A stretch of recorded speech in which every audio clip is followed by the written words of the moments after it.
Hey folks, it's Gordon Page. I'm here at the Spirit of Flight Museum in Nampa, Idaho.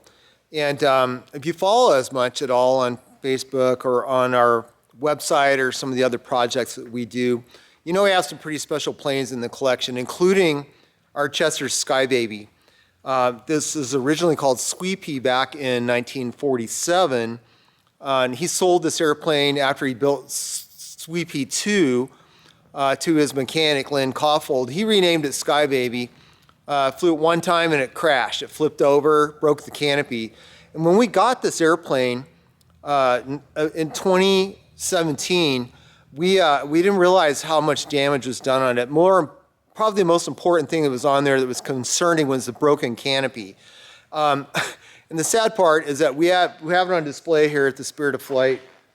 And I've had two guys, for whatever reason, tall guys, try to stick their head into the broken canopy to see what was inside and try to cut their carotid artery. It was fortunately not a bad scratch and it didn't cut the artery. They didn't die.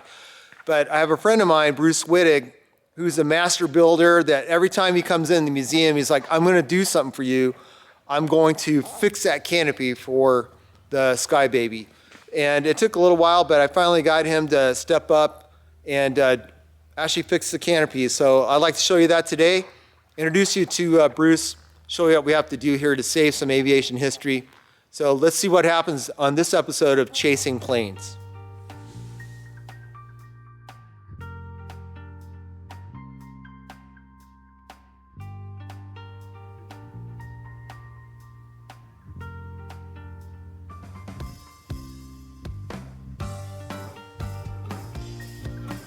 So Bruce, tell me, have you flown a few airplanes, right, in your career?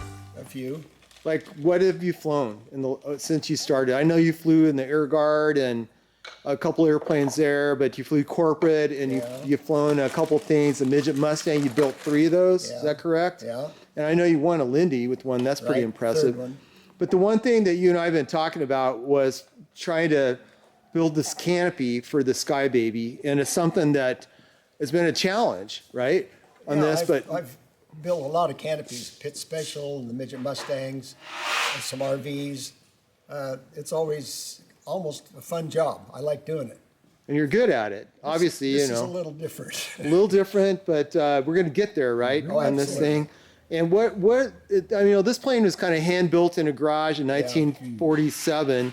Have you ever worked on anything this old and hand built like this? No, I haven't.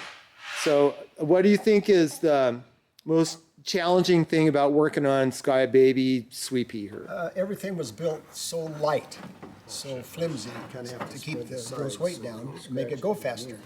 So it's nothing is really stable when you start trying to measure things and get things to fit. It's all too flexible. So that's the big challenge. Well, I'll tell you, we can't thank you enough from Spirit of Flight for your efforts, and Brad being over here too to work on this canopy and try to get it fitted up and all. It's not, you can't just stick this thing on. You got to do a lot of test fitting. You do a lot of that anyways, a lot of your projects that you worked on in the past. Okay. So we're going to get there. Okay, so let me close by saying the difficult we can do right away. The impossible takes another day or two. I love it. We are really grateful. Thank you, Bruce. You're welcome.